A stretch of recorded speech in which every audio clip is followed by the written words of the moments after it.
ഇന്ത്യയിലെ വിമാനത്താവളങ്ങളുമായി ബന്ധപ്പെട്ട് അസാധാരണമായ ചില അപകടങ്ങളാണ് കഴിഞ്ഞ ഏതാനും ദിവസങ്ങളിൽ നമ്മൾ കണ്ടത്.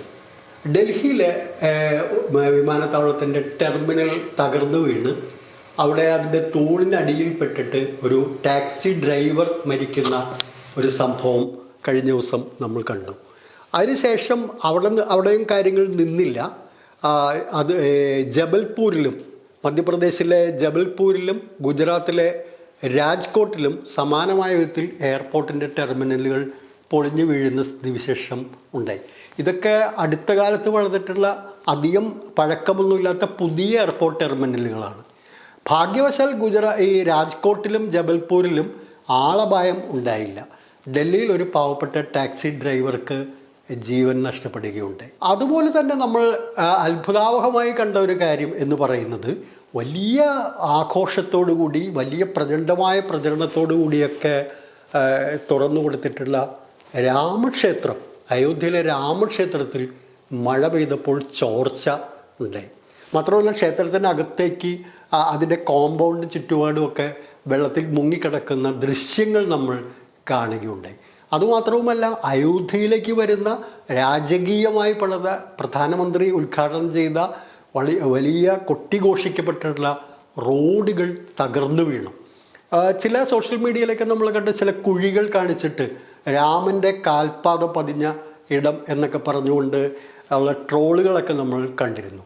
ആ രീതിയിൽ ഈ അടുത്ത കാലത്ത് പണിതിട്ടുള്ള പല കാര്യങ്ങൾ, പിന്നെ 11 ദിവസത്തിനുള്ളിൽ ബീഹാറിൽ സംഭവിച്ചത് 5 പാലങ്ങളാണ് തകർന്നു വീണത്. ഇവിടെ നമ്മൾ ഒരു കാര്യം ആലോചിക്കുക, അതായത് ഈ ഡൽഹിയിലെ ഈ എയർപോർട്ട് പണിതത് GMR ഇൻഫ്രാസ്ട്രക്ചർ എന്ന് പറയുന്ന കമ്പനിയാണ്. അത് സ്വകാര്യ മേഖലയിലുള്ള ഒരു കമ്പനിയാണ്.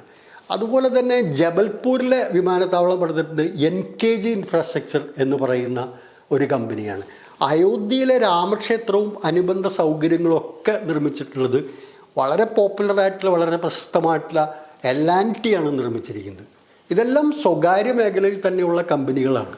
അപ്പോൾ ഈ കമ്പനികളെല്ലാം നിർമ്മിച്ചിട്ട് മാസങ്ങൾ പിന്നിടുമ്പോൾ തന്നെ ഇത്തരത്തിലുള്ള വലിയ അപകടങ്ങളും വലിയ തകർച്ചകളും പലതരത്തിലുള്ള പാളിച്ചകളും അതിൻ്റെ നിർമ്മാണത്തിലൊക്കെ കാണുകയാണ്.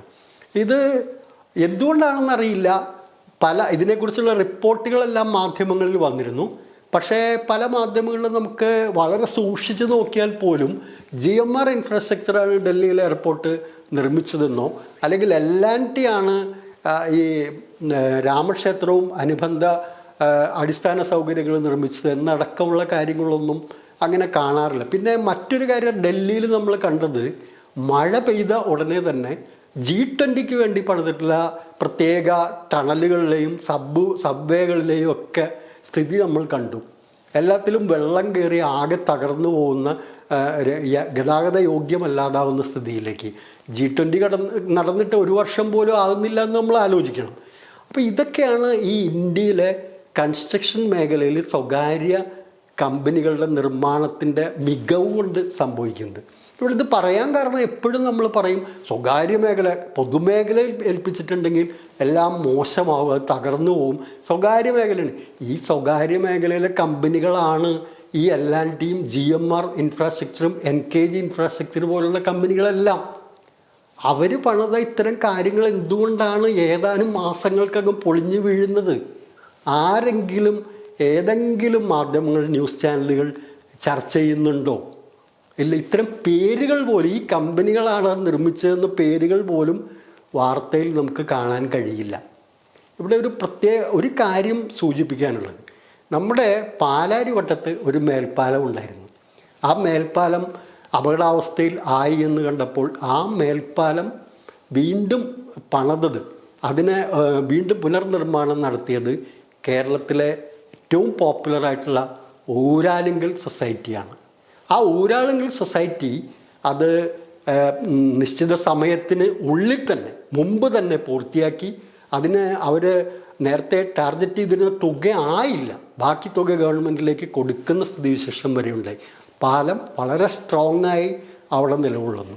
അപ്പോൾ ഈ കേരളത്തിൽ ഏതെങ്കിലും രീതിയിലൊരു കെട്ടിടത്തിൻ്റെ ചെറിയ പ്ലാസ്റ്ററിങ് പണിയുന്നതിൻ്റെ അളന്നു പോയിട്ടുണ്ടെങ്കിൽ എന്ത് കോലാഹലമായിരിക്കും സൃഷ്ടിക്കുക. ഇത്തരത്തിൽ ഇപ്പോൾ ഊരാളുങ്കലിൻ്റെ ഒരു നിർമ്മിതിയിലാണ് ഇത്തരത്തിലുള്ളൊരു സംഭവം ഉണ്ടായത്. ഇടിഞ്ഞു വീഴുകയോ എന്തെങ്കിലും പ്രശ്നങ്ങൾ ഉണ്ടാകുകയോ ഒക്കെ ചെയ്തിട്ടുണ്ടെങ്കിൽ നമ്മുടെ രാജ്യത്തെ ചാനലുകൾ നമുക്ക് കിടക്കപ്പൊറുതി തരുമായിരുന്നു. എന്തായിരിക്കും നമ്മുടെ ഇവിടുത്തെ ഒരു കോലാഹലം, ഒരു ബഹളവും സംഭവവും നമ്മളൊന്ന് ആലോചിച്ച് നോക്കി. അപ്പോൾ ഇത്തരത്തിൽ കൊട്ടിഘോഷിക്കപ്പെട്ടിട്ടുള്ള സ്വകാര്യ മേഖലയിലുള്ള വൻകിട കോർപ്പറേറ്റുകൾ നിയന്ത്രിക്കുന്ന കമ്പനികൾ നിർമ്മിച്ച വിമാനത്താവളങ്ങൾ ഇടിഞ്ഞു വീഴുന്നു, ക്ഷേത്രങ്ങൾക്ക് ചോർച്ചയുണ്ടാവുന്നു, റോഡ് തകരുന്നു. ഇതൊന്നും ആർക്കും ഒരു പ്രശ്നമല്ല. മറിച്ച് ഊരാലുങ്കലാണ് പഴുതിരുന്നതെങ്കിൽ ഇവിടെ കിടക്കാൻ പറ്റില്ലായിരുന്നു, അവരെ ഇന്ന് ഏത് രീതിയിൽ ചവിട്ടി മെതിക്കപ്പെടുമായിരുന്നു എന്ന് നമ്മൾ ആലോചിക്കേണ്ടിയിരിക്കുന്നു. ഇതാണ് മാധ്യമങ്ങൾ കൈകാര്യം ചെയ്യുന്ന വലതുപക്ഷ രാഷ്ട്രീയത്തിൻ്റെ, വലതുപക്ഷ സാമ്പത്തികവാദത്തിൻ്റെ ഫലമായി ഉണ്ടാകുന്നത് എന്ന് നമ്മളൊന്ന് മനസ്സിലാക്കേണ്ടതുണ്ട്. നന്ദി, നമസ്കാരം.